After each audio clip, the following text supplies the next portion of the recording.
transmission to bring you the following live broadcast. It's Wednesday!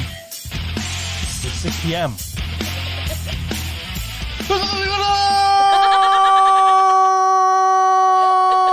It froze again! Aww. Our lower thirds keep freezing. They're so cool, but they keep freezing. Oh well, what are you gonna do? What are you gonna do? We're gonna replay them. We're gonna replay the lower thirds. There. Yeah. There. Now you know who we are. If you didn't know already, which you all did, I'm sure. Oh, yeah, see that? It's, maybe I got to take the audio out of that. Maybe that's what it is. Maybe that's what's slowing. I don't know, but whatever. Yeah.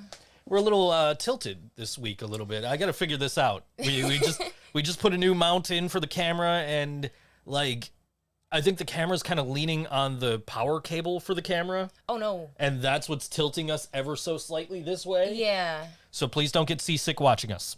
Well, it's not going to move. We are not responsible for if you get seasick. Says you, I can make it move. I can make it move. No. We're not responsible if you get seasick. Just like Donald Trump is not responsible if you go to his rally in Tulsa and fucking get sick.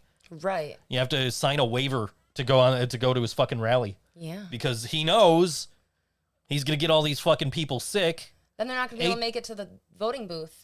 18,000 fucking people, he's going to get sick. There's some little kid outside somewhere. Yeah. If you heard that. Someone's excited. Yeah, I don't know what the fuck. Like, why do they pick Wednesdays to do shit outside? I don't know. Yeah. Like, the rest of the fucking week, it's quiet. It's funny. But anyway. So we are now in Pride Week. Yeah, happy Pride. Happy Pride. I've got the, you can't see them, but we got the RGB lighting in the studio all going rainbow color. Yeah. You can kind of, if you watch the back wall a little bit, you might see the colors change a little bit. Yeah, you can see that it's doing something. A little bit, yeah. See, now it's blue, and now it's like purple. Yeah, anyway. But yeah, so I wanted to tell a story. I was telling you earlier, I want to tell a story. Yeah. So I know it's Pride, and Pride is a, pretty popular time to come out, I think. Yeah, I would say, makes right? sense. And so what I want to talk about is, I know some folks are out there and they're thinking of coming out to their parents or their families or friends, whatever. And they're worried and they're nervous, and that's understandable, right? Yeah, that's you can understand that. And they're worried about what their family and friends and everybody are going to think. And I want to tell you about my friend who came out to me about maybe 5 years ago, right? He was a coworker, and I used to work after him all the time, and we'd just hang out and chat because I would get there early, and he'd have to wait for his bus afterwards. So we'd have like an hour and a half to sit there and just chat. And so one day he comes up to me and he says, "Hey, yeah, so I went on a date last weekend. His name was William." And I said, it took me a second because I had to process this. I didn't expect this. So I said, "His name was William? Is that what you said?" He said, "Yeah." I said, "Okay, that's awesome, man." We just had like normal conversation of about how the date go, Yeah. I wasn't judging him. I was just like not expecting it. So I was like, okay, give me a second. Let me just make sure I heard what you said, Now, my friend, he has a very religious mother, very, very Catholic. She's older. She's in like her late 70s, early 80s, something like that. Wow. And so he was very nervous about coming out to her. And he was also very nervous about coming out to our boss. And actually, he came out to his mother first, and she was like thrilled. She was ecstatic. She was happy. She met his boyfriend and, accepted them. And, which was, unexpected from an old Catholic woman. Right. And then he was worried about what our boss would think. Mm-hmm. And I left way before our boss left. Our boss ended up buying a place down south and moving down south. So, but I was already gone. I was already off doing my voiceover stuff. And so, my friend, finally, when the boss was selling the place and he was going to move, he says, my friend came out to him and said, "Listen, I just wanted to, let you know, hey, I'm gay and, I have a boyfriend. His name's Jay." And, I wasn't going to mention names. I'm sorry. I forgot. Anyway. So, and the boss is like, "Okay, cool. You guys want to come, move and work at my new property? Both of you?" He gave them both jobs. That's awesome. Nobody's fucking talking to you, Google. I gotta put that thing on mute when we're doing the show or something. Yeah. Anyway, but my point being that everybody that he was afraid to come out to was very accepting of him and his boyfriend, and made just treated him no differently than any other time that they would have treated him before he came out. So if you're out there and it's Pride Week and you guys are maybe afraid to come out to your friends, family, whatever, you never know who's going to be supportive. So just go for it and do it, and that's going to be a huge weight off your shoulders, first of all. Yeah. And second of all, if your family and friends and whatever, if they don't accept you, fuck them. We're your family now. Yeah. So we're your family and friends now. So, and that also goes with if people are unfriending you over being supportive of Black Lives Matter or being Antifa or anything like that, we got your back. We're your friends now. Yep. Fuck them. Okay, so just that's where we're at right now. We love you all. All of you. All of you. We're not getting it. We got comments over here, but they're not going over to the multi-streams. Let me hit refresh, and I don't know. We got tons of comments here. Jasmine was looking for Laura, and Laura's looking for Laura, and yeah. Laura signed a waiver to watch the show. I don't know why the boss needed to know. That confused me too, but maybe he felt close enough to the boss that he thought, he should know. I think, I think that's it. And I think maybe he was just a little nervous about it. Our boss is, I don't want to call him racist, but he's, he does stereotype certain groups of individuals. Mm-hmm. So I don't want to call him racist because he's, he wouldn't like refuse anybody or anything like that. You know what I mean? But he's kind of, he stereotypes people. And he doesn't do it out of like prejudice or hatred or anything. It's just that's what his brain goes to. People categorize things. It helps us understand things.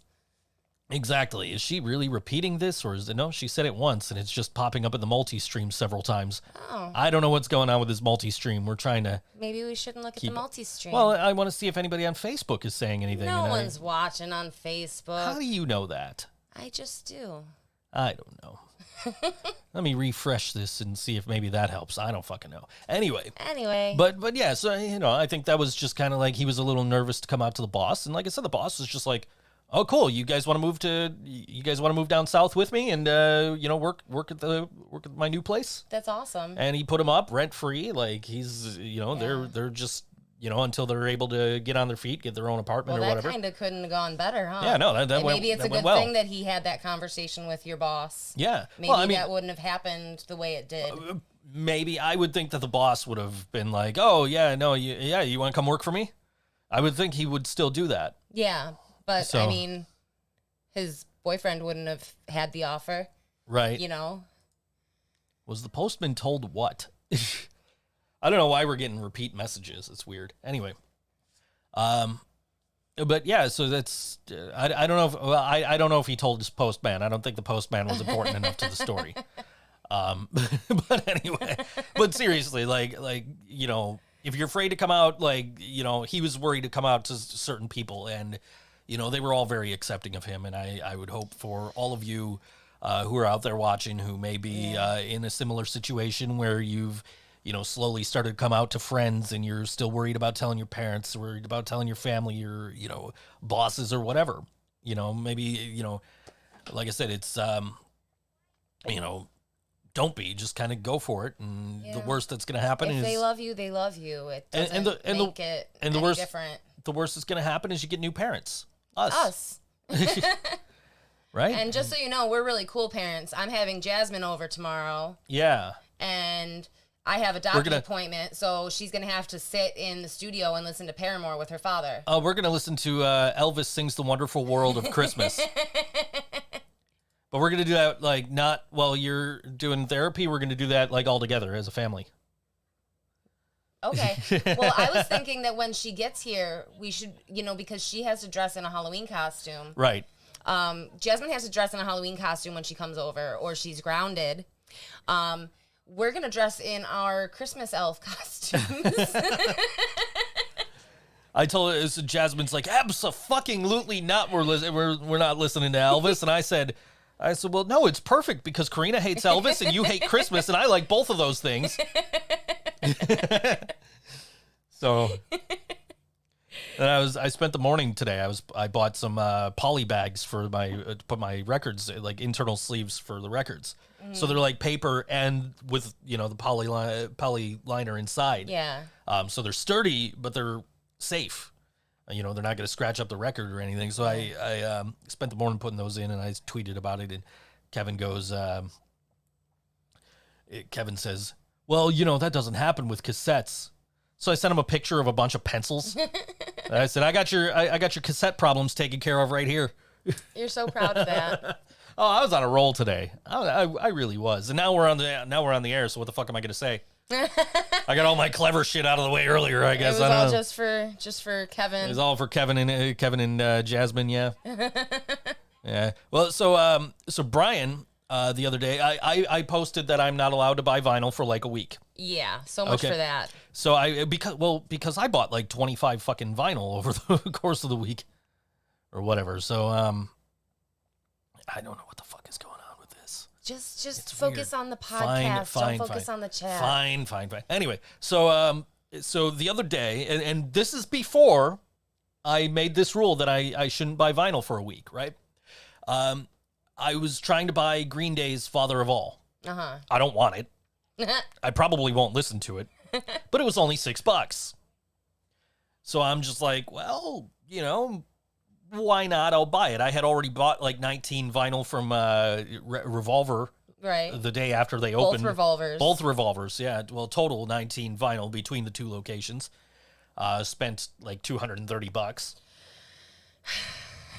Then, well, okay, so this is how I acquired all this vinyls. I bought 19 from the two Revolver locations, and then I traded a Guns N' Roses vinyl for Prophets of Rage and a Beatles record.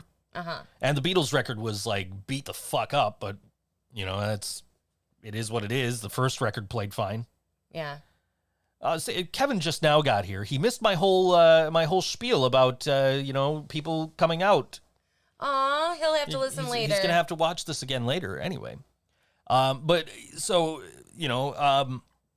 that was, and then I bought like 3 more, and I bought Father of All, and I bought the Art Alexakis solo album. That's the singer of Everclear, for those of you that don't know. And I bought the first System of a Down record. Yeah. And that's when I said, okay, nobody let me buy any more vinyl for a week. A week. Okay, so I get the email saying that we don't have this Green Day record. We're sorry, we're going to have to cancel that on you, but everything else is coming. Mm-hmm. And the rest of it came today, so I'm very happy about that. I get to listen to System of a Down before the show. And Brian, I found the Green Day record on Amazon for the same price, so I sent it to Brian, and Brian's like, oh, I'll pick it up for that price. Like, okay, cool. I'm not buying it. I'm not buying any more vinyl. And so that night, Brian's like, oh, hey, look, there's this limited 750 pressing Pretty Reckless vinyl. I'm like, not buying it. I'm getting the album when it comes out on vinyl, so I'm not going to buy the single. And I'm proud of you. I'm not going to do that. So then Brian gets his copy of Father of All.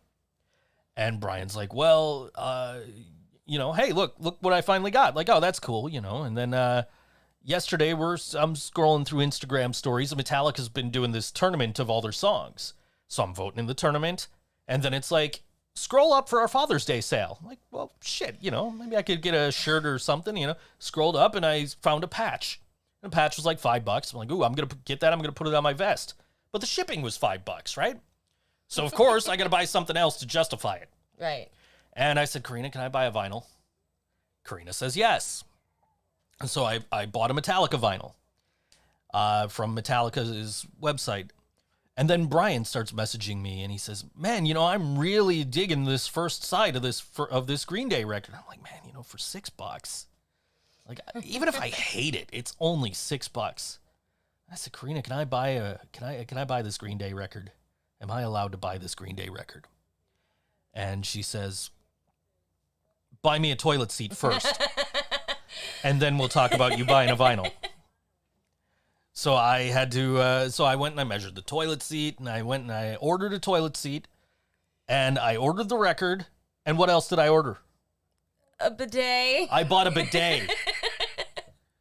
That Kevin's influence. Yeah, I thanks, bought a Kevin. bidet. I had previously had the bidet, like, you know, pulled up on the screen, like, you know, one of these days I'm just gonna pull the trigger on this. And then like the pandemic hit, and everybody was like buying up all the toilet paper and apparently buying up all the bidets because I couldn't find that either. So today when you were like, let's get a new toilet seat. These are the things that impress me. I'm like, well, let's buy a bidet while we're at it. So Kevin says bidets are where it's at. So I bought a Green Day vinyl and a toilet seat and a bidet. Yeah. That's a normal shopping day on Amazon, isn't it? It is for this household. I've spent so much money on my vinyl collection over the past 4 or 5 days. How much do you think your vinyl collection is worth?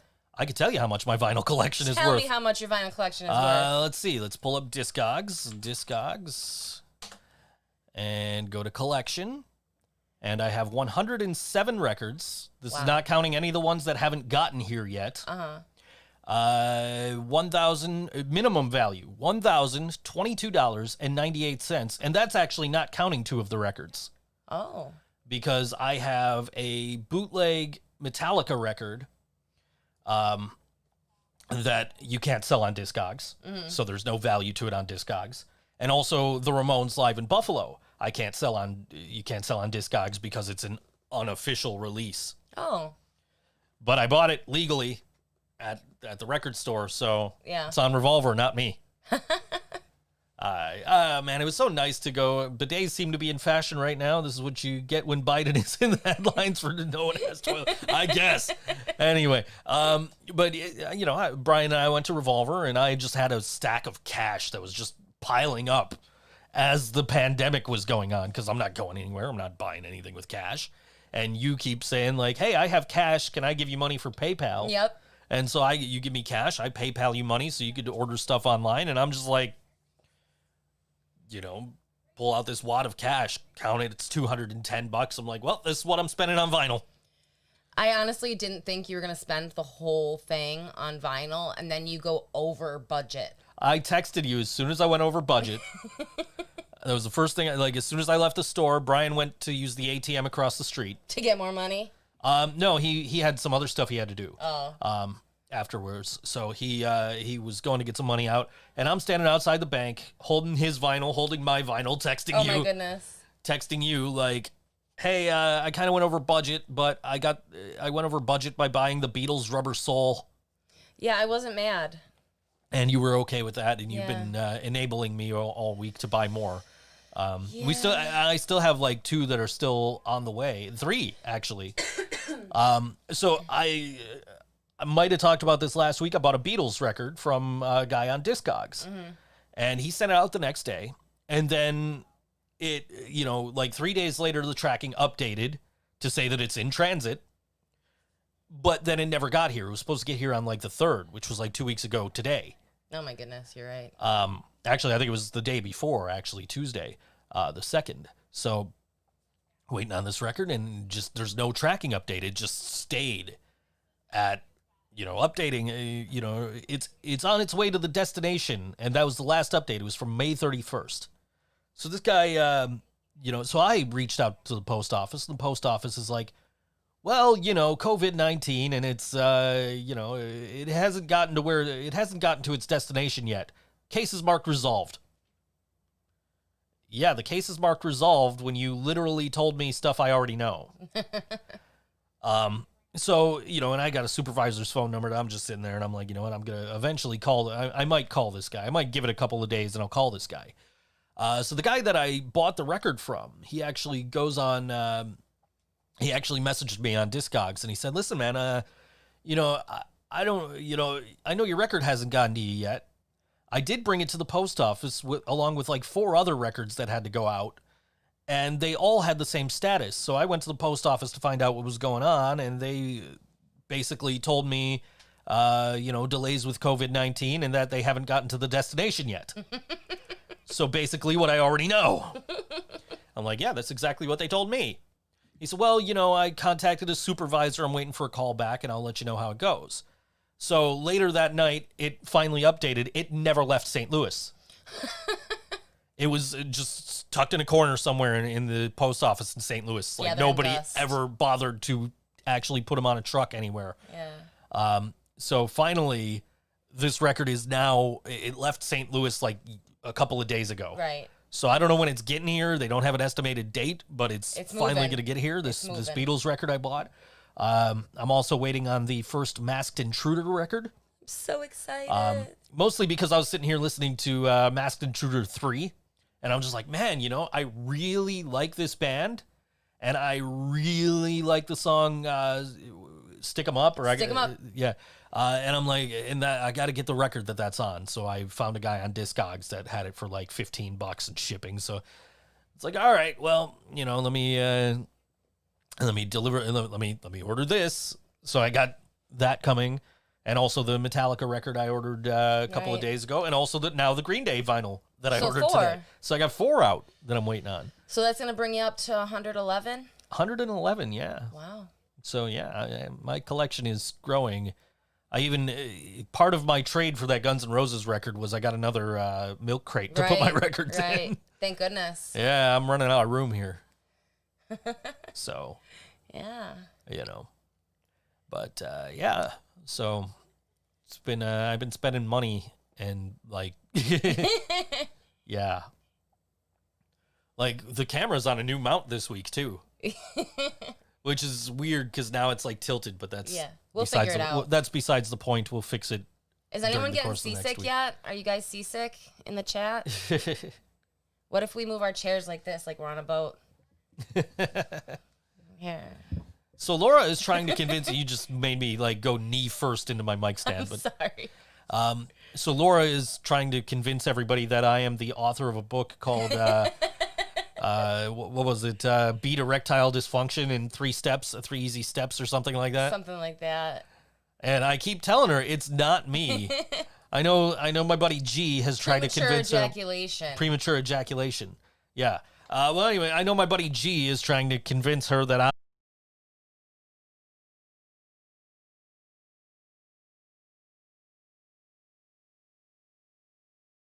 So this is the part that really upsets Joe, is the font for his name that's being used. Oh, I mean, come on. Everybody knows I'm the Men Extends guy, so. That's true. I thought only I knew. No, everybody knows I'm the Men Extends guy. Everybody knows. Yeah. I do ED voiceovers like every once in a great while. I think I did one just like 2 days ago, and I'm just like, hey, look, another one. And every time I do one, I just think of the Simpsons episode with Tony Hawk, where they're like, they give Homer an advertising deal, and they're like, oh, it's the drug for bald, impotent men, and he's like, well, I am bald and important.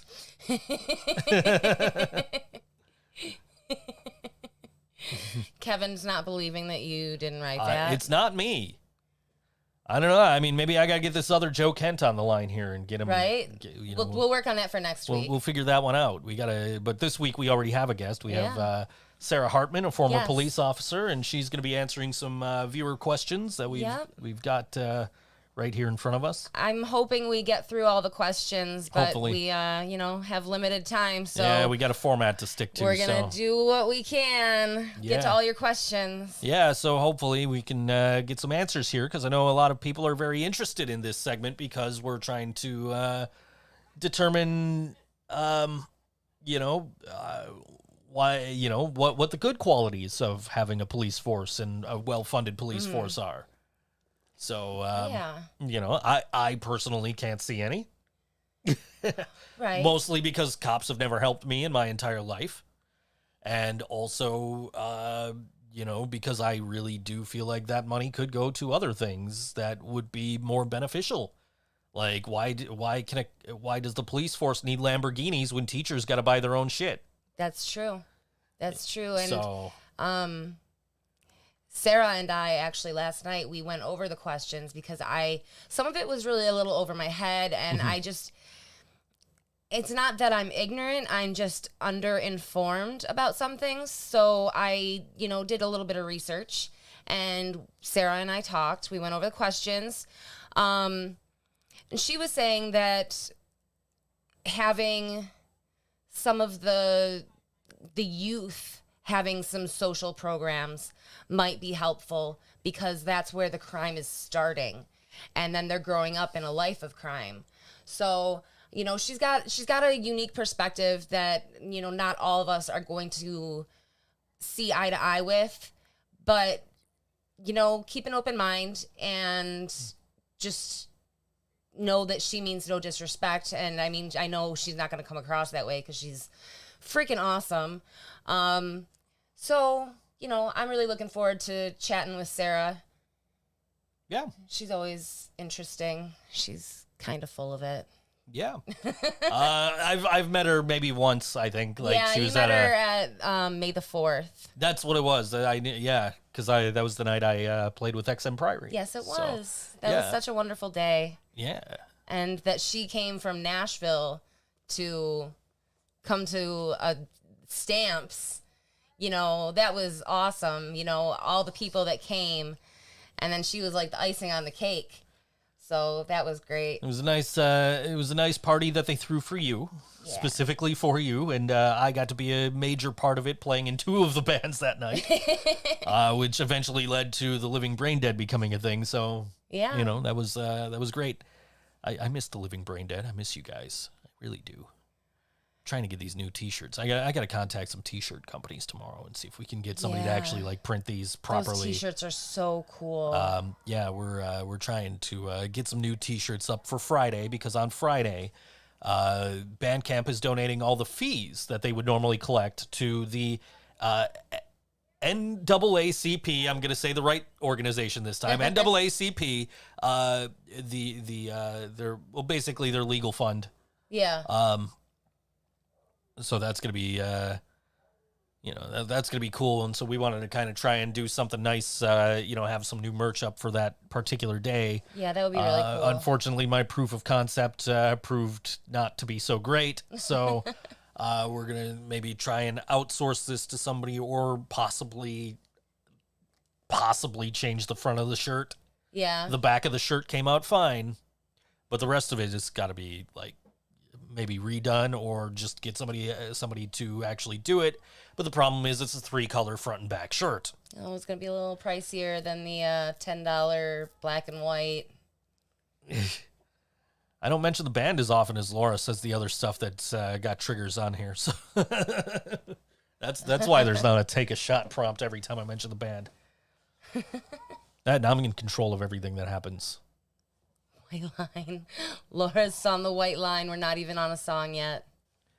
Yeah. Laura said white line, drink.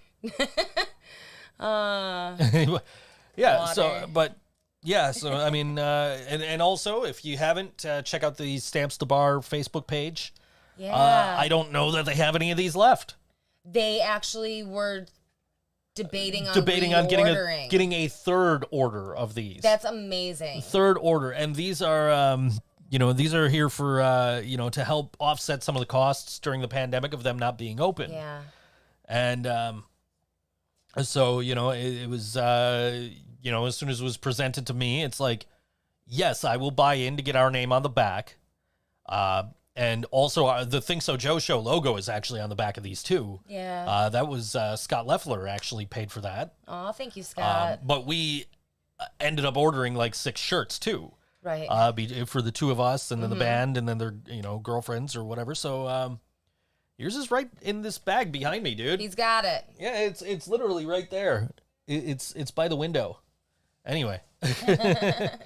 But yeah, we ended up buying a bunch and hoping to kind of, help our friends out at Stamps, help Jen and Chuck, and keep the doors open and keep live music going once all this is over and we could get back out and playing and doing all that fun shit. So hopefully soon we've got a date booked, August 29th with Michael Graves of the Misfits. Oh.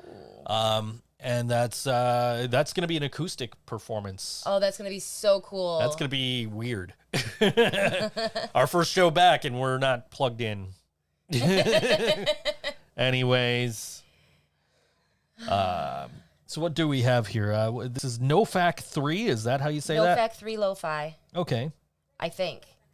Okay, well, his Facebook page just says NoFac 3, but his Google Music thing says NoFac 3 Lo-Fi, so I don't know. And then the next band we're playing also just has, not the next band, but the band after that has multiple names artists that we can call them. It's a collaboration. So, yes, it is a collaboration. Yes. So yeah, I think it's about that time. About that time. And this is NoFac 3. This song is called The World Outside on all WNY. Think So Joe Show. You ready? You kidding? I was born ready. I don't know how to tell you this, but we have a little bit of a problem. No, what? The minister just told me that it's tradition for the bestest mensch to be older than the groom. Oh, come on. I've never heard of such a... I haven't heard of it, obviously. But I'm out because I'm significantly younger than you. Not significant as a big word. I think you... Well, either way, Dwight, I can't be there for you. I'm sorry. I just really wish there was something I could do. Michael.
Best prank ever.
NoFac 3 Lo-Fi on all WNY Think So Joe Show. And we'd like to welcome our all WNY listeners. Joe forgot a button. Thanks, Mom. Two buttons. So now I got to wait for the show to actually go on to YouTube so I can download the audio. It's going to be up for streaming a little later than usual. Yeah, well, I mean, there was that one time a couple of weeks ago where I had trouble and where it just wouldn't let me fucking download it. Yeah. So, until 2-3 hours later. So hopefully that doesn't happen again this week. Hopefully it'll just be there and I can just download the audio straight from it. All right. But yeah, so So yeah, that was from NoFac 3 Lo-Fi's new album, the world outside, the same title as the single, and that was just released. And we're going to talk about some other things that were just released a little bit later in the show. There's quite a bit of music that was released this week, which is really exciting and promising, because it means when we start having live shows again, there's going to be a lot of new music for us to catch up on. By the way, our studio is currently covered in confetti. Thanks, Grant. I just got a new. I just got the new Dreadnecks EP today, and as soon as I pull it out, there's confetti flying everywhere, and I'm like, "What the fuck?" At least it was in the studio and not somewhere that I have to clean.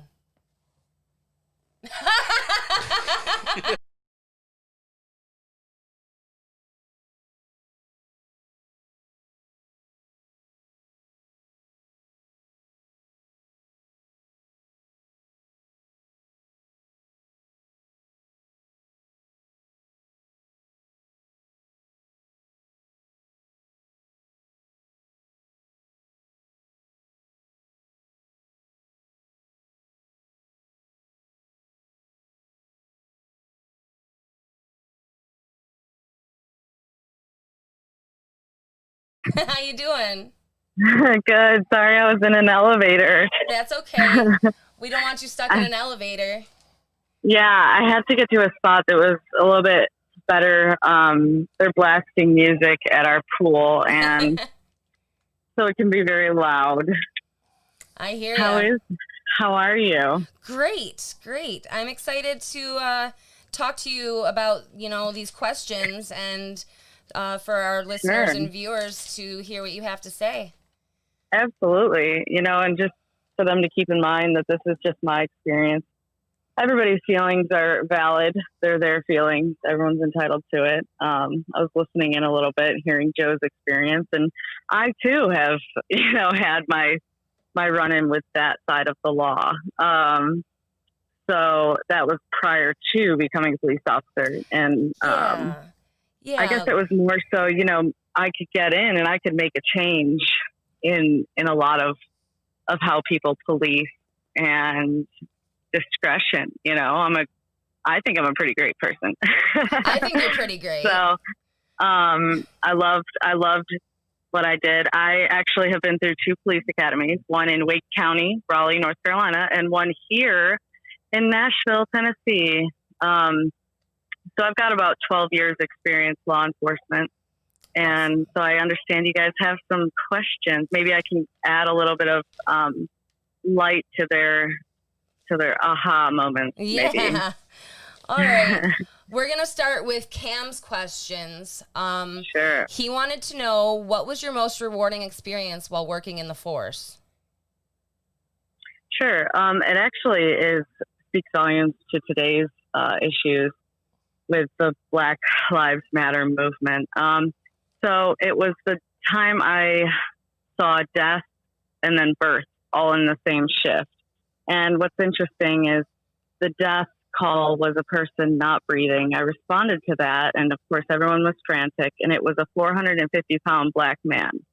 And he was turning purple on the couch. So I reacted. Of course I'm going to do something. I'm going to try to save him. And so I had someone help me pull him onto the floor to begin CPR compressions, and a crack pipe rolled out of his pocket and rolled and hit his daughter in the foot. And she kind of looked at me after we looked at the crack pipe, and I just kept going. Yeah. I began CPR, and at that time EMS came in and took over. He did not make it. He did not survive. They said that there was not even a chance, but it's always our mission to try. Right. So I was finishing up the report, and the daughter came to me and was like, why did you try to save him? He was a crack addict. You saw the crack pipe, right? And I said, yeah, but that didn't matter. His life mattered. Yeah. Of course I was going to try. And that's where my heart is. And she just broke down in tears and was like, thank you so much for trying. And I'm like, he didn't make it, but it was the fact that I tried. Yeah. And she acknowledged that, and it was a really beautiful moment. Well, later that shift, it was an early morning call. it was a 911 hang up and a woman screaming. Minutes later, I was probably about 30 seconds away from being there. I got told to disregard because it was a medical call. There was a woman in labor.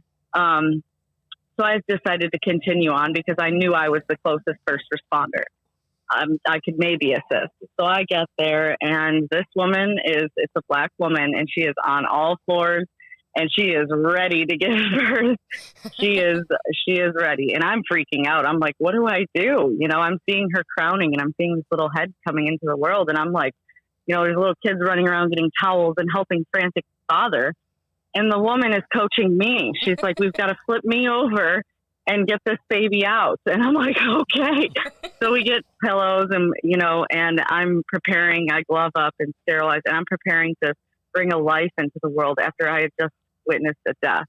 And I've got the child's head coming into the world, and EMS came in again, like graciously saved the day. And that baby slipped right into her arms. And it was just this gracious moment of beauty and love and life. And I just remember that shift that night specifically because it just was so beautiful to see death and then life all in one shift. And, you know, we carry a lot of those burdens of seeing a lot of things as law enforcement. And I guess there's probably not enough mental health support for officers that go through and are exposed to certain things, which could also lead to corruption, Right. lead to them acting out or abusing their power.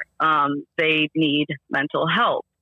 So taking care of them in that aspect, maybe officers themselves, I think that would be my best experience. But what do you got? All What's right. next? What was the worst abuse of power that you witnessed? So I was one of the few that was casted out as the person that wasn't allowed to be in the good old boys club. So Yeah. you always knew about them doing shady things or there being some kind of corruption, but I wasn't the person that they were going to allow to know that because they knew I wouldn't stand for it. They Right. knew that I would report it or I wasn't going to be about it. So I was kind of blacklisted from that, which leads to a whole other, you know, issues and promotions and getting overlooked for, you know, certain assignments that I put in for. So if you're not part of the club, you really don't get to know. Yeah. I So mean, it's that makes hard sense. for me to They're covering say, their yeah. ass a little. Yes.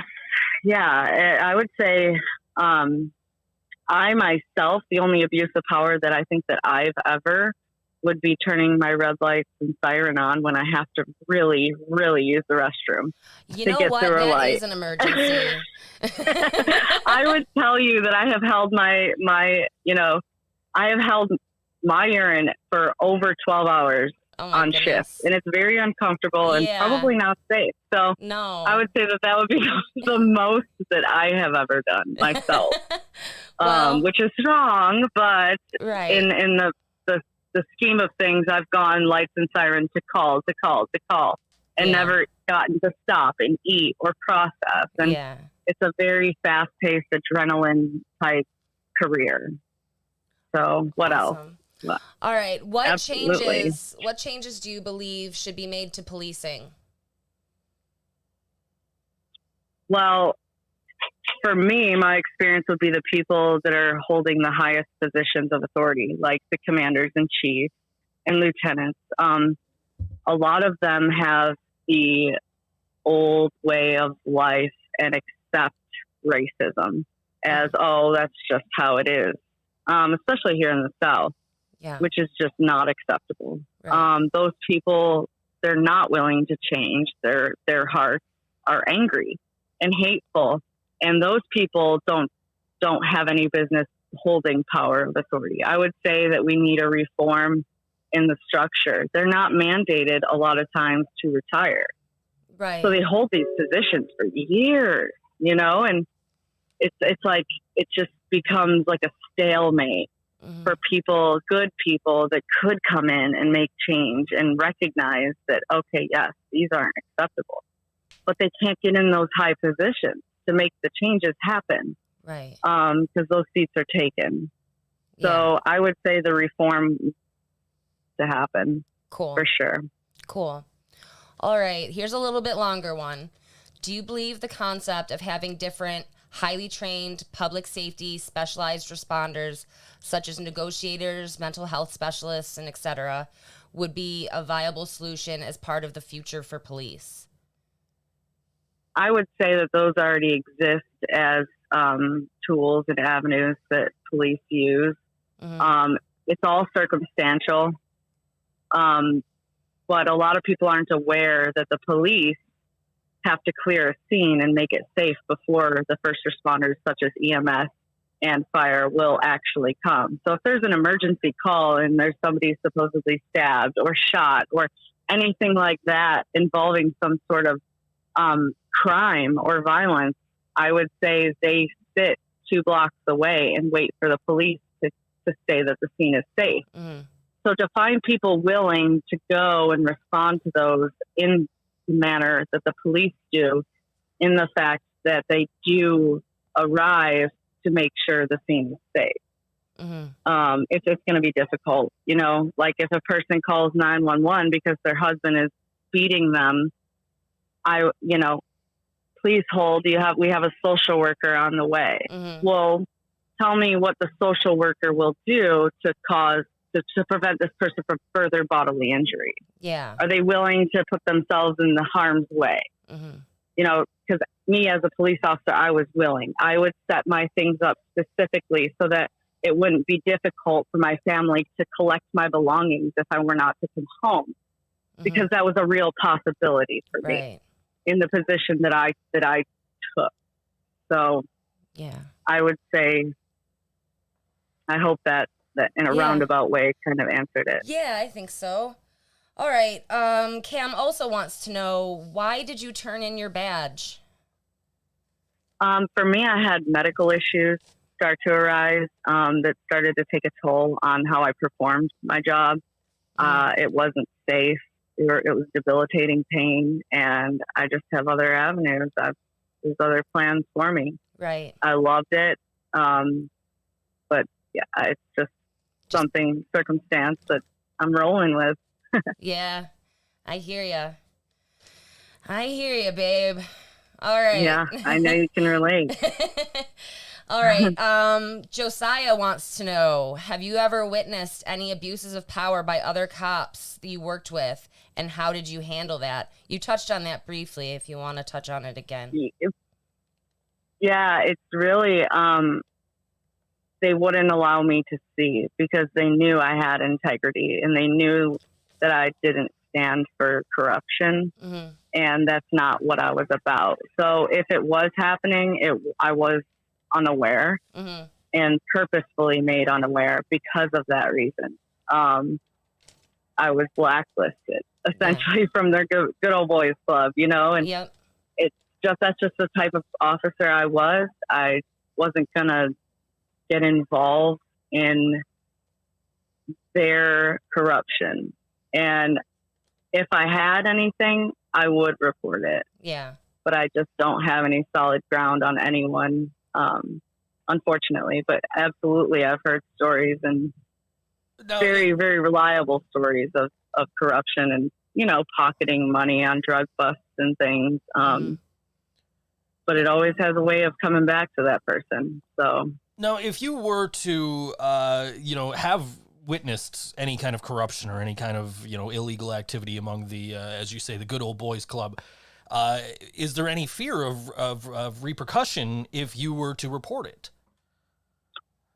There is, but it would be worth it because it's tarnishing the badge and tarnishing something that I swore an oath. To me, I take that personally. So absolutely. Would I be blacklisted further? Absolutely. But that was the struggle as a woman in law enforcement, period, constantly on a daily trying to prove myself worthy, that I can do a man's job. You know, because then you get into the chauvinistic, this is a man's career, a man's job. Yeah. And for me, I graduated 13 out of 80 people, top 13. So That's awesome. I believe I was the number one woman graduating. Awesome. So that was for Metro's Academy. So that for me was proving to myself that I can do a man's job, and probably do it better. Yeah. I would say that you could probably do it better than most people because your heart is in it, and some people are in it for the wrong reasons. 100% in it for the wrong reasons. They were bullied in high school and now they've got some power. And, power is infinite unless it's interrupted by another force. Mm. And to me, that force is the Black Lives Matter movement. I think that this really can cause a lot of change to actually happen. Yeah. For the world, Mm-hmm. the whole world, but mainly us here in the United States. Yeah. Yeah. Awesome. All right. Well, we're going to switch gears just a little bit and take a question from an anonymous. They asked, have you ever dealt with sexual harassment at work, or have you seen and heard of other coworkers going through such a thing? She also worked in a male-dominated field and has done so for 5 years. She's witnessed a lot of problematic behavior, including schoolyard level bullying and sexual harassment. There is a deeply ingrained culture of toxic masculinity in her industry. She is wondering if it's a similar atmosphere being a police officer. I'd say yes, most definitely, but it kind of plays along with the good old boys club. They knew I wouldn't stand for it. Mm-hmm. So it wasn't really a recipient necessarily of it. Because if it had been, and I'd been uncomfortable in that position, I would have reported it.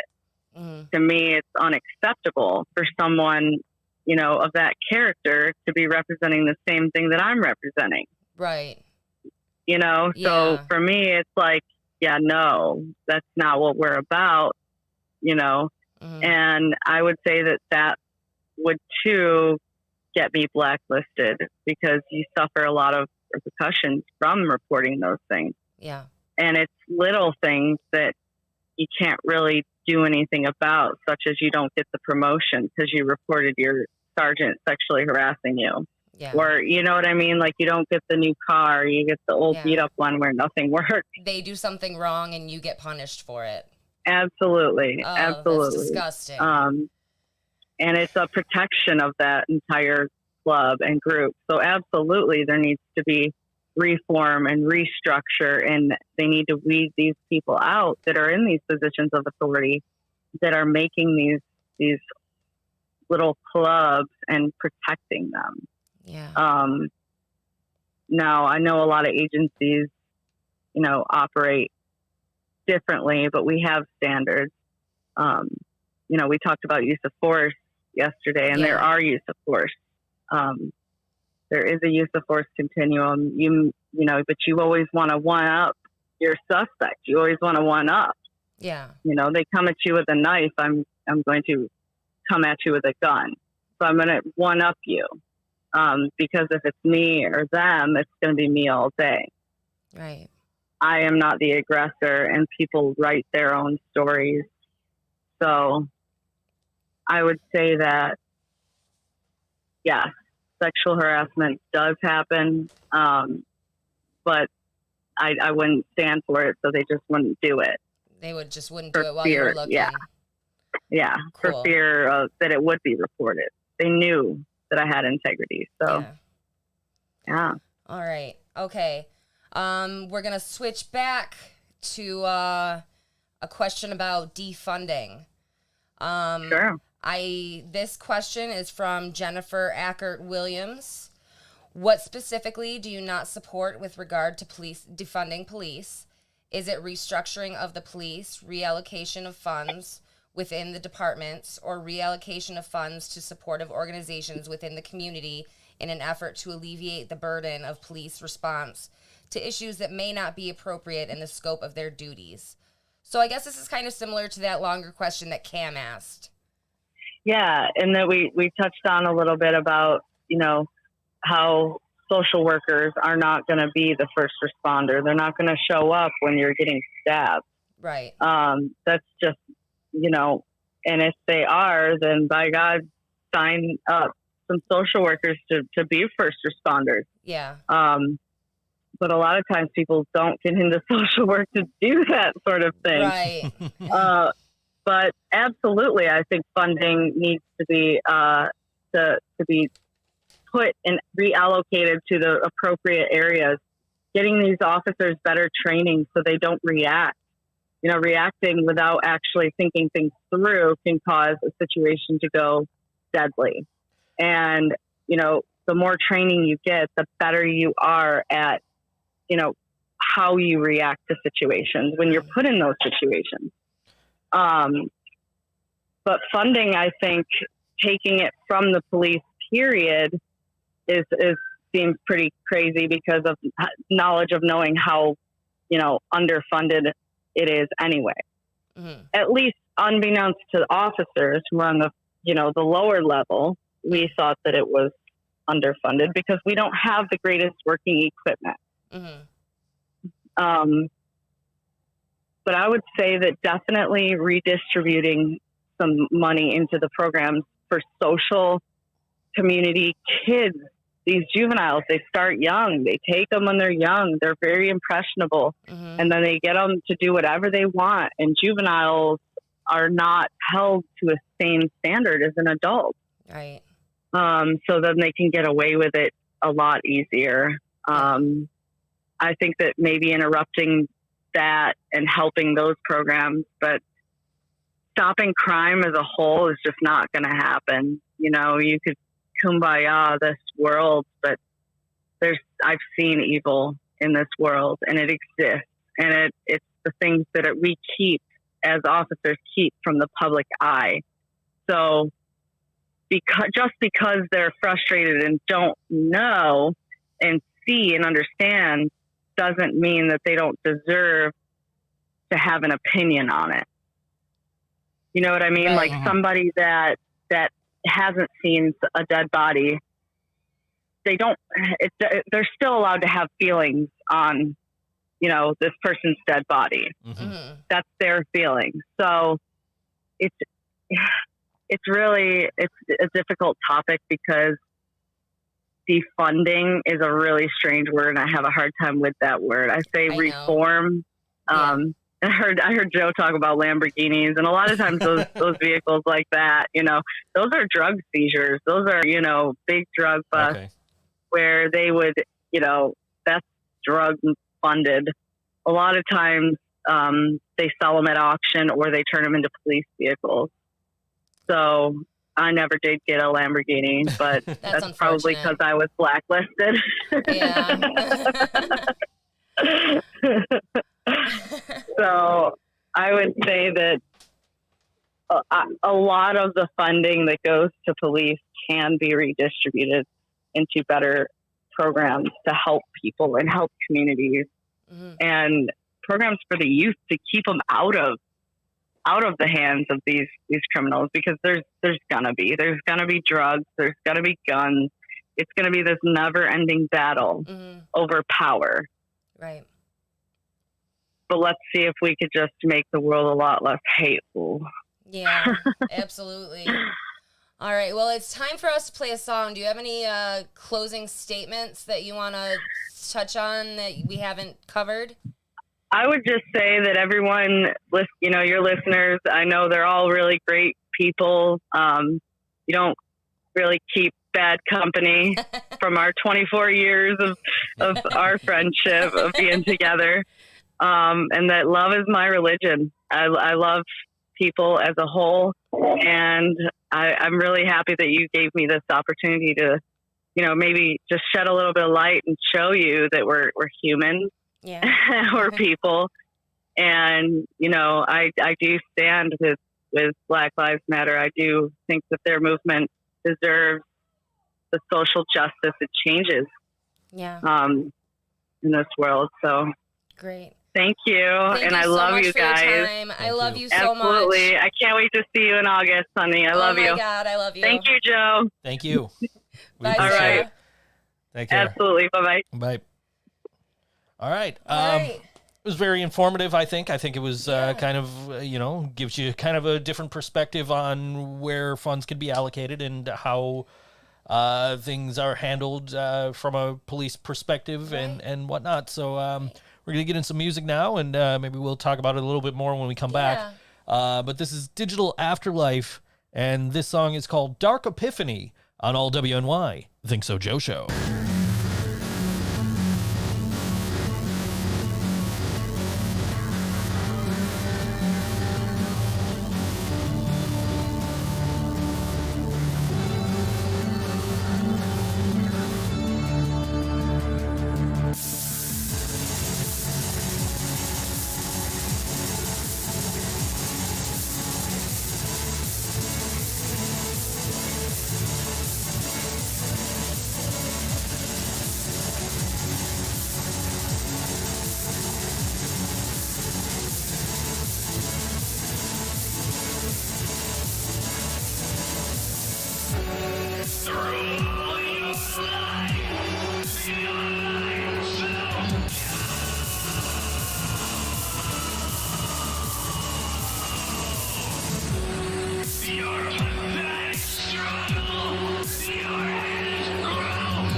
Digital Afterlife on all WNY Think So Joe show.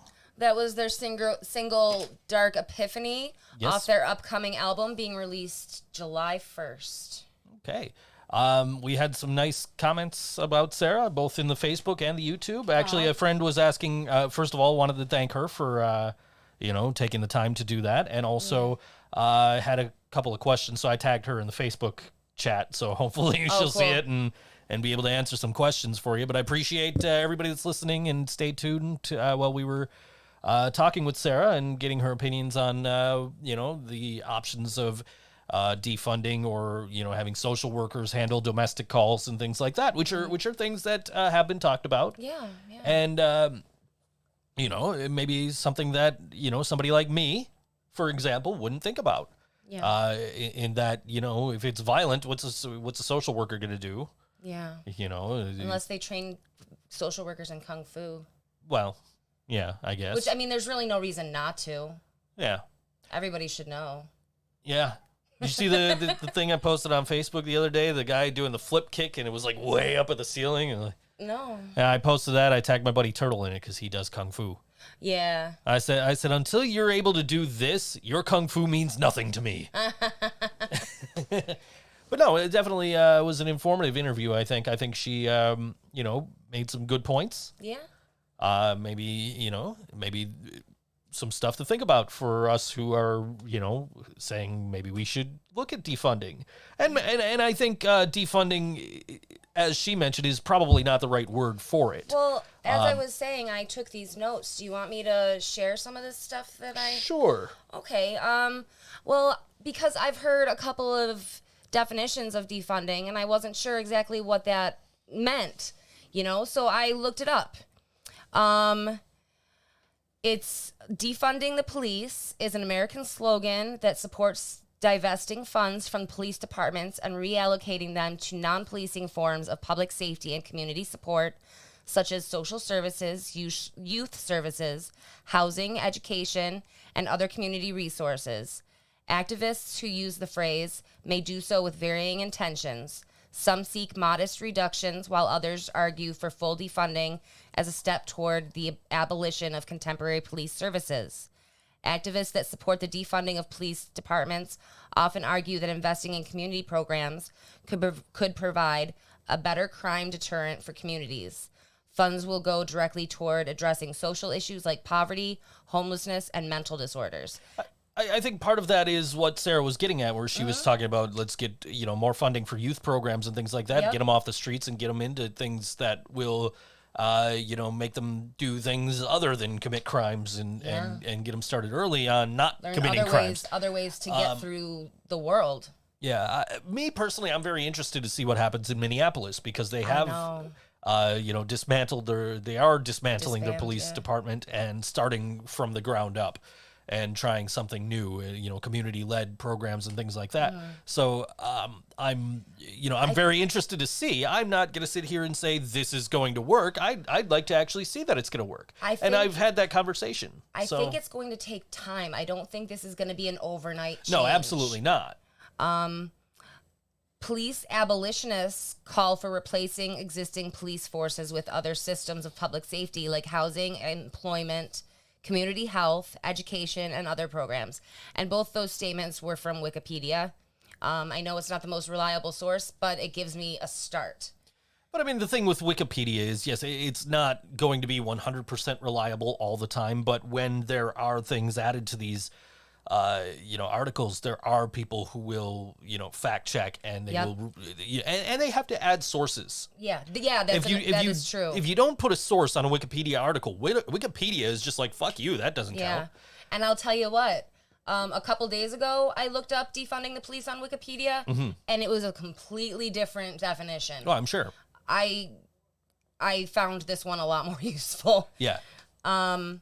Let's see. In USA Today, they said it's clear that our system of policing is not keeping our communities safe.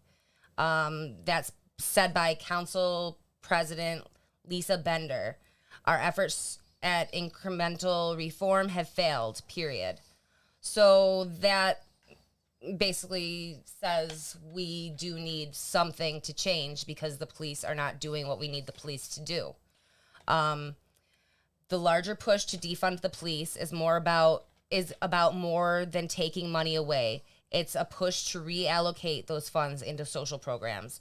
So it's not just taking money away from cops. It's giving money to other programs to supplement the police or for the police to supplement the other programs, whichever way it may work.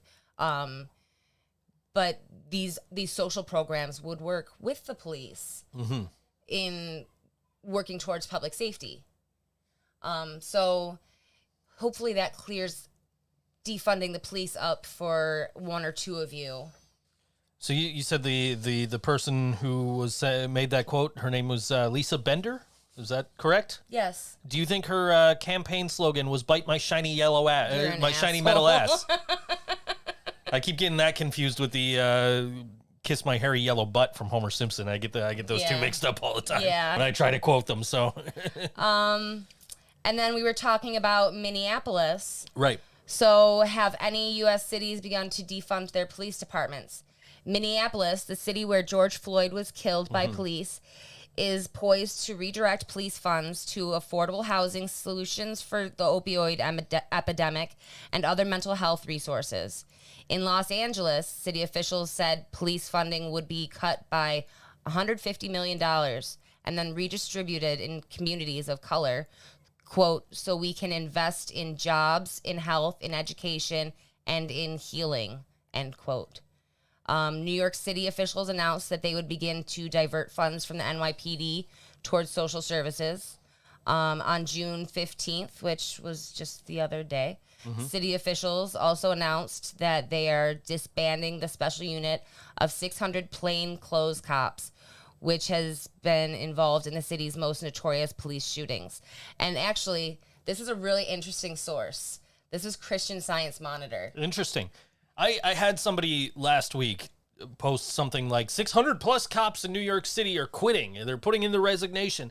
And the source was something like, 911 warehouse or some shit like that. Like it was some website that is like pro police, all about cops and like, and this is a guy who's criticizing me for posting an opinion piece from Ebony Magazine because of its source.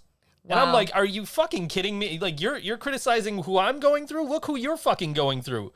And he's like, well, no, it's an actual credible thing. And so I Googled it, right? And the only thing that came up was one website that had 126 ads get blocked. What? So that's reliable, right? Yeah, my ad blocker said 126.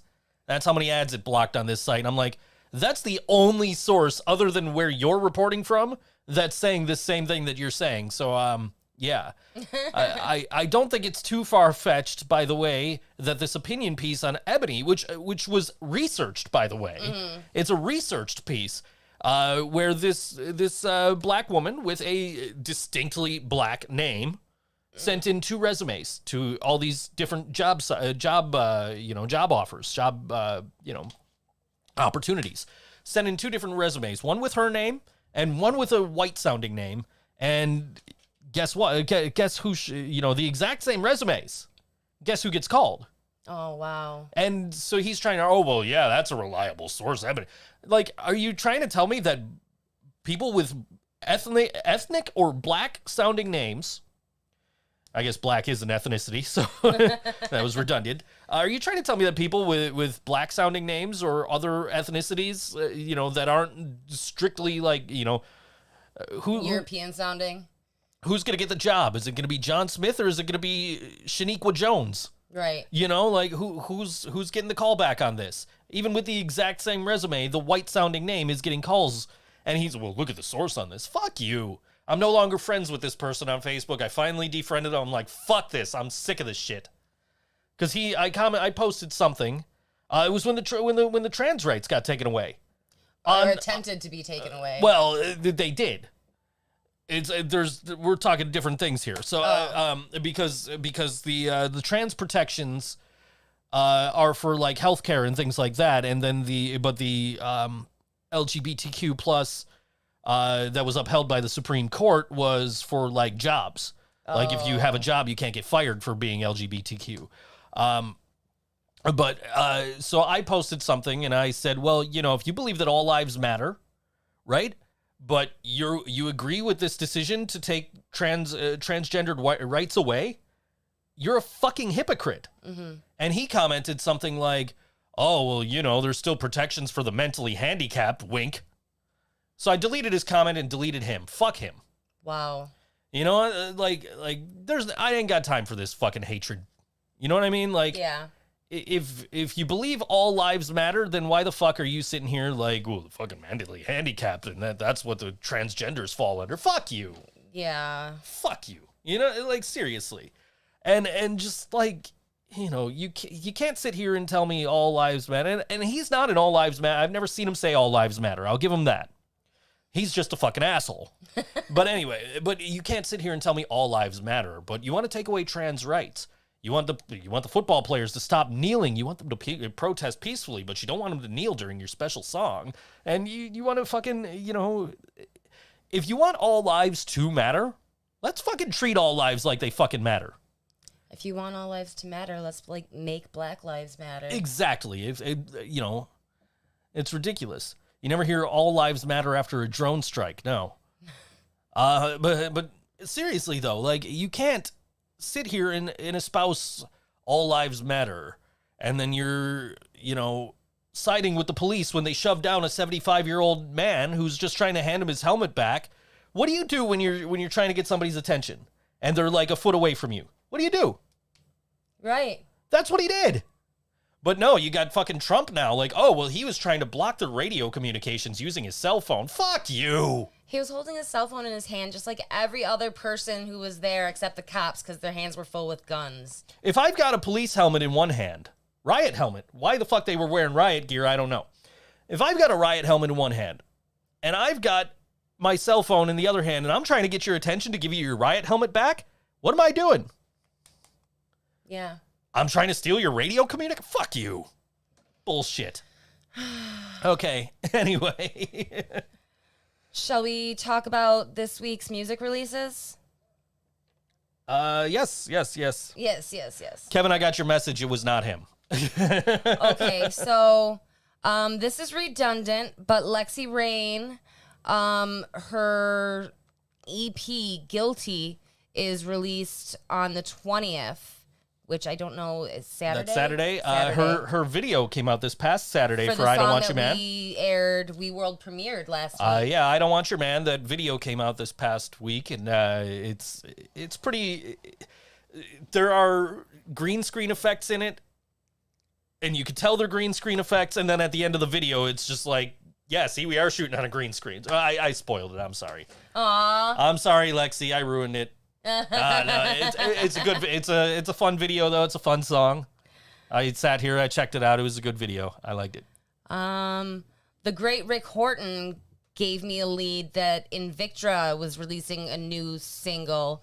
I couldn't find any information, so I don't have a name. I don't have a date. But if you're into them, keep an eye out. You'll be seeing something from them. Earlier in the show, we heard from NoFac 3 Lo-Fi. The album is The World Outside, and that was the title of the single that we played, and that was just released. On June 19th, which is Friday, there's going to be a Rust Belt Brigade release. It's going to be 2 singles, Roll Call and Love is a House. And I'm super excited about it, but I didn't get a hold of it, so you guys aren't hearing it. maybe we'll hear it next week. Okay. We just heard a little while ago, Digital Afterlife, Dark Epiphany is the single. Their album is coming out July 1st. Skafetta and Jump Scare have just released a single, Tear Up. Or is it Tear Up? I feel like it's Tear Up, but they're spelled the same, so I don't know. So that was just released. And we're going to be hearing a little bit later on from The Missing Worker. They have some new stuff coming out. So, yeah, we'll hear that in a little while. We'll also be hearing from The Truth, which is a collaboration of Alan Peroni and... There's a lot of people. Yeah. I was watching this video earlier. It was really cool. That's going to be coming up in just a little while, and I'm really excited about it because, yeah, it's cool. And the single is called Fastest. Okay, so then on Saturday, we also have a release, an EP from Capo 2. It's called Dead End. In April, they released their first EP, which was called Silent Applause. But Saturday, we can look for new music from Capo 2. I do believe that the new Turkey Blaster Omega EP is out. Oh, We yeah. played this track from it. I played the lead track from it last week, and apparently it's out now. I haven't had a chance to take a listen to it. Oh, but, I'm excited. I disagree with that statement, Laura. And as far as live streams this week, on Saturday, we have the Wubba Fair. We do, and that is a large lineup of dubstep artists. It's like 12 hours of music. That is on Saturday. It starts Saturday at 4 p.m. and it goes to 4:30 p.m. Eastern. No, I don't know. I'm confused. No, there's 2 stages. I got it. Okay. All right. So on the first stage, the Sorrento Scafetta Music Stage is Jump Scare, Canino Music, Angelic, Doe Badly, Chopper, Rescue, Scafetta, Warboys, Smiles Music, Koopas, and TBA at TBA is my favorite. TBA. They're almost as good as and more. And then on the Sorrento Martrex Music Stage, you have Chemical Arrival, Redub, Gorilla T, Jay Hunter, DJ AU, Divinity, Martrex, Pandemonium, King Krista, and Life Pattern. And if I messed any of your names up, spell them right. No, seriously. No, just send us a phonetic spelling and we'll get it right next time. Sure. That's what I keep telling my clients too, but they did. Anyway. Yeah, no, but yeah, so yeah, Psycho Stick's got a thing going on Father's Day. Oh, yeah? Yeah, so they've been doing Thursday gigs.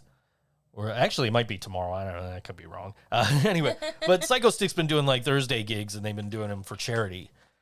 So like half the money goes to the band, and half the money goes to the charity, and the money for the band just goes to pay the rent and shit. Like while they're not out touring and playing music and making money. But they've been hilarious and they've been great. And I've been watching them every once in a great while. I haven't caught all of them, but if I happen to be in here and it's like, oh hey, Psycho Stick's about to do a thing, I'll click on it and check it out. And we're hoping that, maybe if once we get back together, if I get a better laptop, we might be able to do something similar to what they're doing with the multi-camera angles and shit like that, too. Yeah. Theoretically, we could actually do that here because we've actually got 2 cameras right there. You're right. One is for, like, if we do Zoom calls so the other person can see us and we're not having to get off of the... But yeah. So those have been fun to watch. Yeah.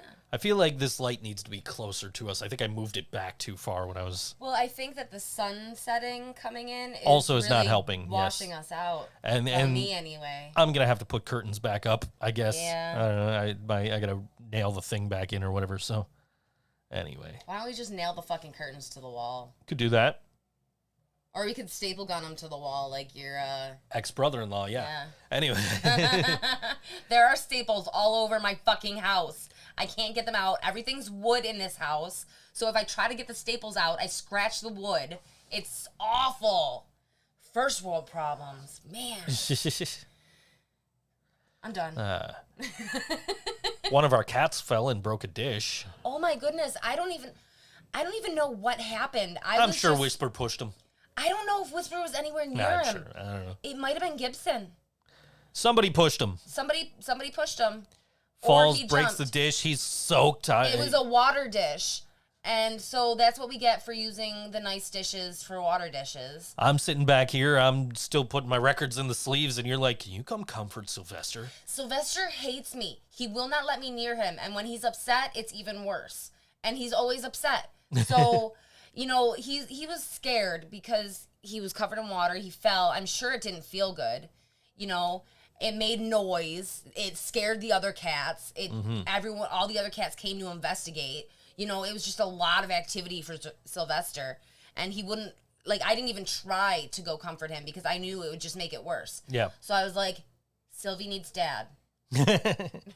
So now I'm out there, and I'm like, Sylvie, come here. Sylvie, let me get a towel. Let me dry you off, dude, because you were soaked. Like, and then I went to take the garbage out.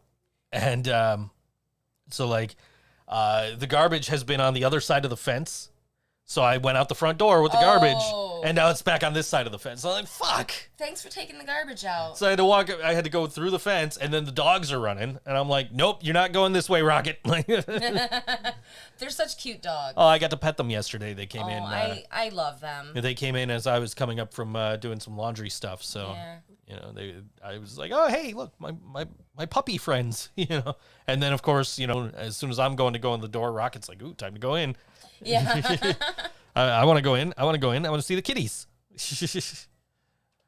So, yeah, it is music time, and this is The Truth. You guys are going to like this. It's a fun song. I was listening to it a little bit earlier, and this is called Fastest Fascist on All WNY, ThinkSoJoE Show.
that was The Truth on all WNY Think So Joe show, and you have a list of the people who are involved. Yes. This was composed by Adam Bronstein or Bronstein. I'm not sure. There's not a phonetic pronunciation guide. It was arranged by Adam Bronstein and Donny, oh, damn it, what do you think? Frauenhofer. Also featuring Ellen Pieroni on saxophone and Joe Goretti on drum kit. I got those Italian names down, but Frauenhofer, that one threw me for a curveball there. Don't you wish we lived in, prehistoric bedrock and every last name ended in stone? So then it would be Frauenhofer Stone. No, it would be some other kind of rock, but Frauenboulder. And what was the first one? Adam Bronstein or Bronstein. Bronstone, yeah. Bronstone. Yeah, Bronstone. I loved that. It was good. You can find that on YouTube or Bandcamp. So go check it out. Yes. Listen to it Do again it now. if you liked it. Don't do it now. Don't do Wait it till now. the show's do it in over. like 20-something minutes. Yeah, do it in like 23 minutes. Yeah. You still got another song. You wouldn't want to not listen to The Missing Worker today. Oh, no, especially on Todd's birthday. I know. You got to... It's Todd's birthday. You have to listen. Happy birthday, Todd. Happy birthday, Todd. We would sing happy birthday to you, but that's a copywritten song, it's and not. we cannot. It is not. It isn't? It is no longer.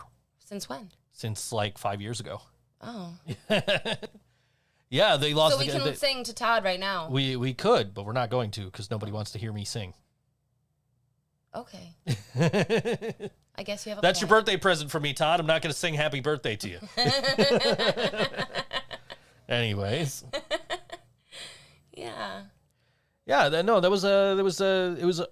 copyright was removed or waived or taken away or something. I don't know. It was like about 5 years ago they made the change where it's like, okay, well, this is legal now. So then there was like all these movies and everything that have had to pay royalties over the years that are like, wait a second, like what do we do now? Like You'd probably stop paying royalties. do we have to? Can we get some of this money back now? You're in a band with me. You're stuck with it, Kevin. I have to hear it though. You're the one that writes vocal parts for me. Besides, that's just me yelling into the microphone like I do on the show every week, so it's nothing new. That I have no problem doing. I have no problem yelling into a microphone, as you can plainly see if you listen to this show, with any sense of regularity. Yeah. So, which was what I did when I was actually a singer in a band, was just yell into a microphone. We were talking about back in the day. My friend Turtle has a friend named Diver who just randomly buys him shit. And he just bought him a $400 I should say, arcade 1-up cab. That's redonkulous. And I'm just like, and he's like, oh yeah, my friend bought this for me. And I'm like, hey, you remember when I lived with you and he used to buy me Xbox games because he didn't have an Xbox? So he would buy Xbox games just to come over and play them. It's a good setup. So he bought me like one of the games was like Tiger Woods Golf, right? So there's me and who was a singer in a heavy metal band at the time, and my friend Heather, who was a singer in a heavy metal band at the time, and we're both very political and angry fucking singers. You know what I mean? And there's just the two of us, no drugs, no alcohol, nothing, just chilling, playing fucking Tiger Woods Golf all fucking night till like 4 a.m. We lived around the corner from each other. It was great. It's just like, hey, what are you doing? I wouldn't even have to call her or text her or anything. Like, I just go to the corner store. Hey, there's Heather. Hey, what are you doing? Come play some Tiger Woods? Let's go. And that's all we would do, was just like literally just sit around and play Tiger Woods. Like, there was no drugs, no alcohol, nothing. You just got these two like heavy metal singers who are always, very anti George Bush at the time, and like. Remember when we thought he was bad? Jesus, I know, right? I miss him. Yeah. Oh man, I did a remix and I can't access it anymore, and that sucks because it was on MySpace. It was like the only place that it was still around, and it's gone because MySpace lost like hundreds of thousands of fucking songs. But it was a remix of the song Burning the Bush, which is the song you hear at the beginning of the show every week. But it was not this version that you hear. It was like from one of the early Think So Brain practices. So it's us playing the song, and then there's like George Bush sound bites. Oh. Like nuclear power pants. You fooled me. You can't get fooled again. Just like stupid shit, stupid George Bush quotes. And I wish somebody would do that with Donald Trump, because there's a lot of them. There's too many to choose from. You know what, though? I don't know that there's necessarily a lot of bad Trump sound bites to use as much as there is tweets. So you just put them in your lyric video or something. Yeah, there you go. I don't know, but... or what if you just use his tweets and make a song out of that? That's true. I mean, Bloodhound Gang did do a song of Ralph Wiggum quotes, so couldn't be too hard. Do anything. Yeah. Just put your mind to it. Yeah. So Trump has been repeatedly tweeting, not like, rapid succession or anything, but every couple of days, law and order. And so this time I happened to see it when he tweeted it. And so I responded, Beavis and Butthead. He's so proud. Well, I mean, if you're going to give me a show with an "and" in the title, I would take Beavis and Butthead over Law and Order, but that's just me. We were listening, tell them what we were listening to earlier that has an "and" in the title. Theme song and songs from. We were listening to music from Ren and Stimpy. Oh, we were listening to a lot of things. Give me some slack. Yeah, we were listening. I have a Nicktoons record, and it's the first side is all like Rugrats stuff, and then Ren and Stimpy stuff, and then I don't know what the second side, like part of the second side is Rocko's Modern Life, and I don't know really the rest of it. Yeah. So I'm kind of like, I don't need to listen to the second side. Let's just put on the Beatles. But yeah, we were listening to Happy Happy Joy Joy was on there, and the log jingle is on there. So I didn't have cable growing up most of the time. There was like a short span when I had some cable. So so this is all lost on me. I was just happy because like all that Ren and Stimpy stuff was on there. So yeah. I remember I made a powdered toast man reference to you once, and you didn't know what exactly I was referring to, but you knew the reference. Yep. Because my dad used to buy stickers for me and my sister, and there was he didn't get these because we liked Ren and Stimpy. He got them because they looked neat. Mm-hmm. Which, I mean, they were Ren and Stimpy. They looked neat. So one of the stickers was a little can of powdered toast, and I just remember thinking that was the greatest thing. And powdered toast has always stuck with me. And so I was really excited when you said something about powdered toast, because I knew that I didn't make it up. Right. No, that is an actual Ren and Stimpy reference, is powdered toast man. I need that echo effect. I can now do an echo effect on this. I just haven't done it yet, so I don't know how. Oh. Fuck with this. Oh, man. Audio processing. He's going to erase the whole show. Luckily, the show's not being recorded on here right now because I fucking forgot to do that. So I think there's effects. I saw there was effects. I guess not. I saw the thing saying that there was effects, but I don't see them. It lied to you. I'm disappointed now. Anyway, well, I guess let me see. Can I have sounds? No, that's that. Now I'm gonna look for this for the rest of the 10 minutes that we're still on here, but right. Audio processing. No, I don't know. There's supposed to be effects on here where I can do echo, but I guess we'll have to figure it out later. I'll have to watch YouTube videos about it later. This is a new update, so it's all fun. We had to, like, before last week's show, we had to like adjust the de-esser because we were really getting a lot of sibilant sounds. Sibilance is one of my favorite words. It's a good word. It is. It's also a good way to test for sibilance. Sibilance. See, that sounds pretty good. Sibilance. Yeah. I still get a lot of it in the booth, Do and I've turned it down, but I made the adjustment, but I'm still getting it, but it doesn't, the way I record doesn't show up, so it's all good. But yeah, no, it's we were definitely listening to some Ren and Stimpy stuff, and that's a show I need to get. We just bought. That would be cool. I would love to see what I missed. I just bought Scooby-Doo Where Are You, the entire series, for $20. And we've been enjoying it. It's regular like $120, and I got it for $20. So it's like, okay, cool. And then you've been watching What's New Scooby-Doo. What's New Scooby-Doo? I watched all of it. It's over. So I'm watching, and they're being chased by a ghost or whatever the fuck, right? Like Scooby-Doo does. And the song that's playing is by Simple Plan. Yes. And it's like one of their bigger songs. Yes.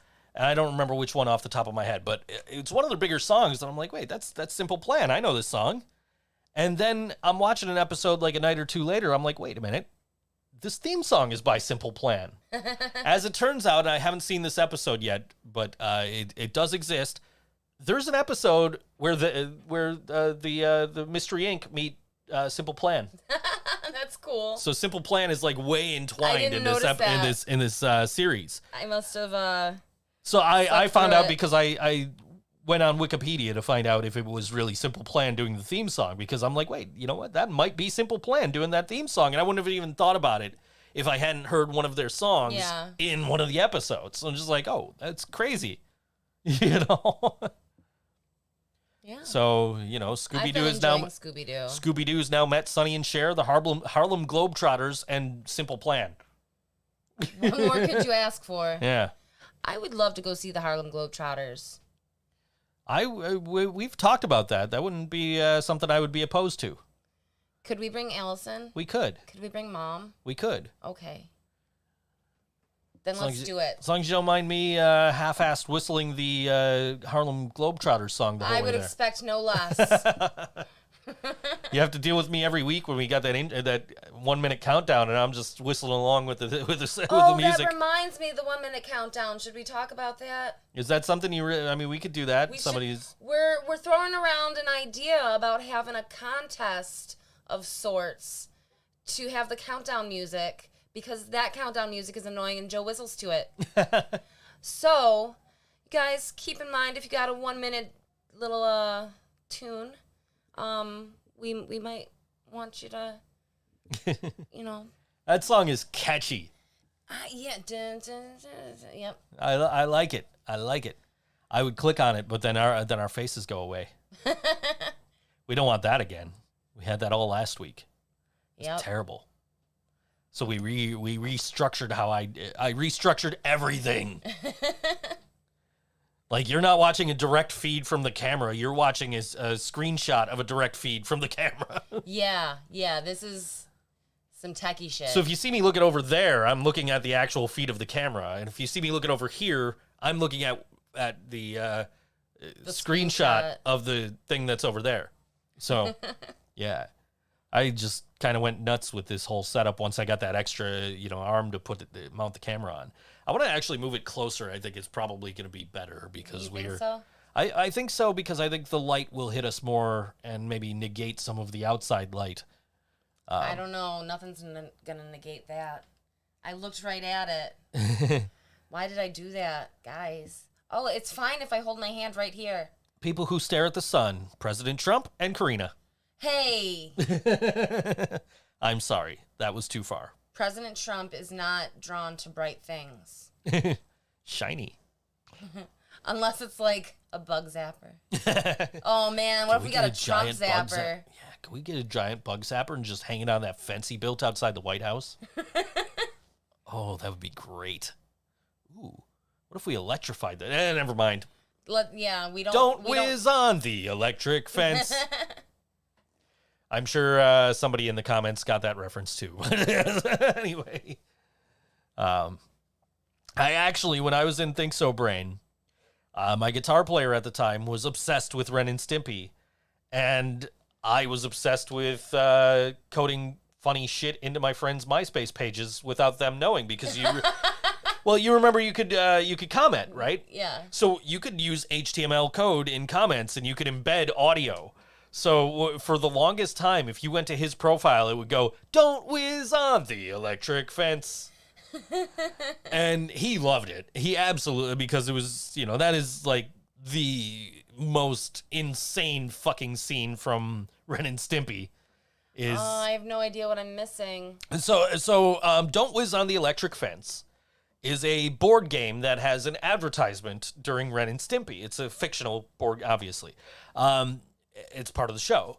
There's this one scene where Ren just goes fucking insane, and he's pissed off at Stimpy, and I think it's Ren's cousin, right? So he's pissed off, and he's like really mad, and he's angry, and he's yelling, and he's screaming, and he's like, First of all, I gotta take a whiz, right? So he goes to walk away, and he goes to step over this board game, and he's like, what's this stupid thing?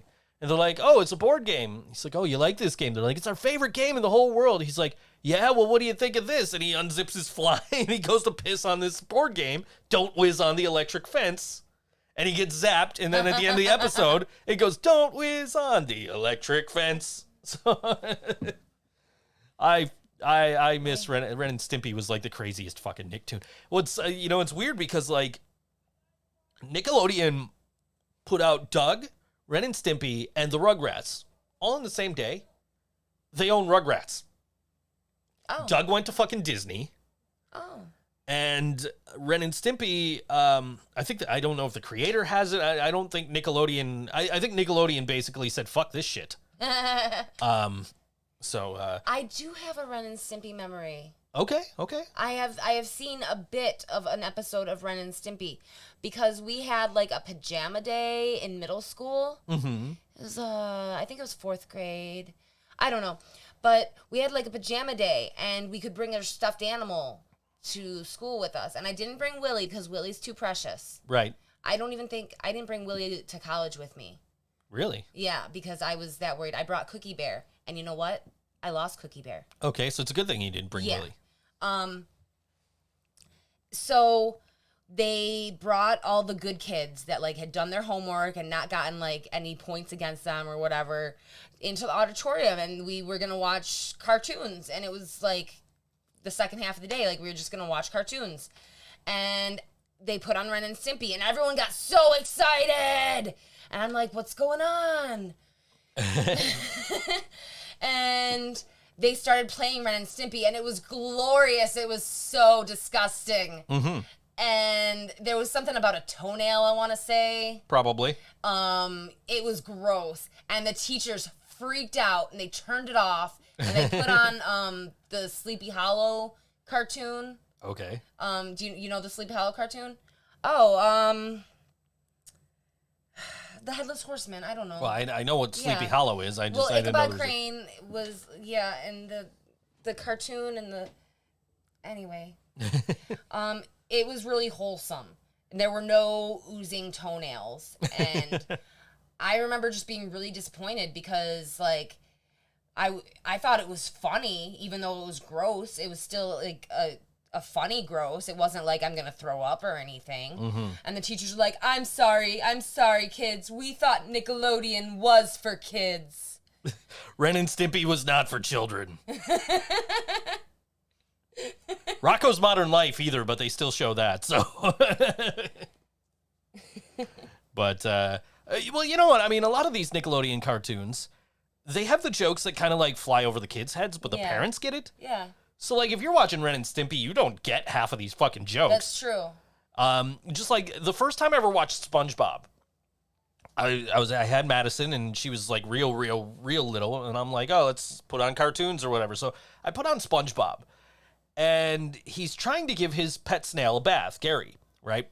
Yeah. And he's trying to give Gary a bath, and he's trying to get him to get into the tub, and he's like, making everything into like pirate stuff. So he grabs a bar of soap, and he goes, look, Gary, doubloons, don't drop these. And winks. And it's like, holy fuck, that sponge just told that snail to not drop the fucking soap. And I've loved SpongeBob ever since. By the way, Nickelodeon put out a tweet the other day saying they stand with LGBTQ plus community. Mm-hmm. And essentially implied that SpongeBob is gay. Now, what... Or Or Well, so the creator of SpongeBob, I got a splinter. That's what I'm trying to avoid getting in my foot here. Anyway, but the creator of SpongeBob had originally said SpongeBob is asexual. That's that. Now, an ace will fall into LGBTQ plus community. So, you know, I think they were saying that he's an ally, that he's maybe part of the community because he's asexual. They didn't specifically say, here's gay characters and post a picture of SpongeBob. So, you know, I think people are getting that a little twisted and out of hand jumping here. to conclusions. So, but you know, hey, it's cool that they were, and they turned off comments. You couldn't reply to that tweet. So people were just like, Nickelodeon just said SpongeBob's gay and dipped. All right, we gotta go. This is The Missing Worker, and this song is called Hangman on all WNY Think So Joe Show. We'll see birthday, you Todd. next week. Any second now. Fiery wheel spins on, crushes and burns all below. I may hang today, but the fiery wheel spins on. But before those who trade skin and coin, deal and gain, none less judge, jury to you. See me, but I see you. You see me, but I see you. You see me, but I see you. You see me, but I see you. You see me, but I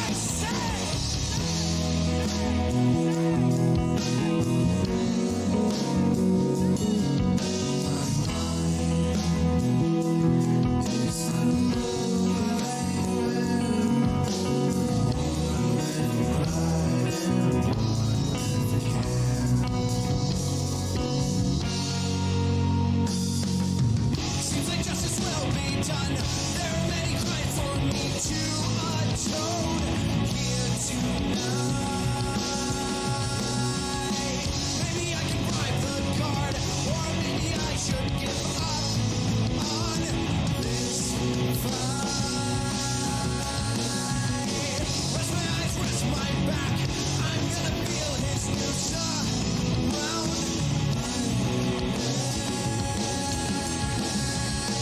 Talk of freedom's wasted breath of me needing the when I'm fleeing from death, fleeing.